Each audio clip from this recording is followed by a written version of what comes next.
സംഭവം എന്ന് വെച്ചാൽ ഈ വർഷങ്ങളായിട്ട് ഈ പ്രധാന നായകന്മാർ എല്ലാ ഇൻഡസ്ട്രിയിലും, കേരളത്തിലെ മാർക്കോ വെച്ച് നോക്കണ്ട, എല്ലാ ഇൻഡസ്ട്രിയിലെയും പ്രധാന നായകന്മാരുടെ പുതിയൊരു സിനിമ വരുവാണെങ്കിൽ അത് കൺഫേം ആയിട്ട് ഒരു ഗാങ്സ്റ്റർ പടം.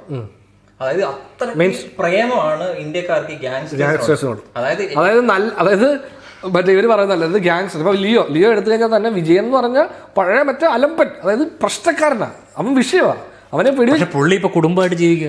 അവൻ അതായത് എന്താ പറയാ, മറ്റേ നല്ല ഗാങ്സ്റ്ററും മോശം ഗാങ്സ്റ്ററും. തിരിച്ചുപോട്ടെ അല്ലല്ല, നല്ല ഗാങ്സ്റ്റേഴ്സും മോശം ഗാങ്സ്റ്റേഴ്സും, അങ്ങനെയാണ് ഇവരുടെ കഥയിൽ എപ്പോഴും. പക്ഷെ ഇങ്ങനത്തെ പടങ്ങൾ ആൾക്കാർ കാണാൻ ആഗ്രഹിക്കുന്നുണ്ട്.